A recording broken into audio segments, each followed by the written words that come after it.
ವೀಕ್ಷಕರ ನೋಡಿದ್ರಲ್ಲ 45 ಸಿನಿಮಾ ರಿಲೀಸ್ಗೆ ರೆಡಿಯಾಗಿದೆ.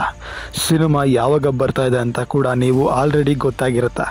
ಕ್ರಿಸ್ಮಸ್ಗೆ ಸಿನಿಮಾ ರಿಲೀಸ್ ಆಗ್ತಾ ಇದೆ ಡಿಸೆಂಬರ್ 25ನೇ ತಾರೀಕು. ನೀವು ಥಿಯೇಟರ್ಗೆ ಬಂದು ಸಿನಿಮಾನ ನೋಡಿ ಎಂಜಾಯ್ ಮಾಡಿ. ಸಿನಿಮಾ ಮಾತ್ರ ಅದ್ಭುತವಾಗಿ ಬಂದಿದೆ. VFX ವರ್ಕ್ಸ್ ಕೂಡ ಅದ್ಭುತವಾಗಿ ನಡೀತಾ ಇದೆ. ಹೆಚ್ಚಿನ ವಿಡಿಯೋಗಳಿಗೆ ಸಬ್ಸ್ಕ್ರೈಬ್ ಮಾಡಿಕೊಂಡು ಸಪೋರ್ಟ್ ಮಾಡಿ. ಮುಂದಿನ ವಿಡಿಯೋದಲ್ಲಿ ಸಿಗುವ. ನಮಸ್ಕಾರ.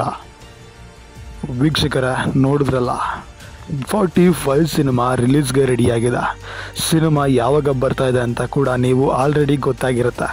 ಕ್ರಿಸ್ಮಸ್ಗೆ ಸಿನಿಮಾ ರಿಲೀಸ್ ಆಗ್ತಾ ಇದೆ ಡಿಸೆಂಬರ್ 25ನೇ ತಾರೀಕು. ನೀವು ಥಿಯೇಟರ್ಗೆ ಬಂದು ಸಿನಿಮಾನ ನೋಡಿ ಎಂಜಾಯ್ ಮಾಡಿ. ಸಿನಿಮಾ ಮಾತ್ರ ಅದ್ಭುತವಾಗಿ ಬಂದಿದೆ. VFX ವರ್ಕ್ಸ್ ಕೂಡ ಅದ್ಭುತವಾಗಿ ನಡೀತಾ ಇದೆ. ಹೆಚ್ಚಿನ ವಿಡಿಯೋಗಳಿಗೆ ಸಬ್ಸ್ಕ್ರೈಬ್ ಮಾಡಿಕೊಂಡು ಸಪೋರ್ಟ್ ಮಾಡಿ. ಮುಂದಿನ ವಿಡಿಯೋದಲ್ಲಿ ಸಿಗುವ. ನಮಸ್ಕಾರ.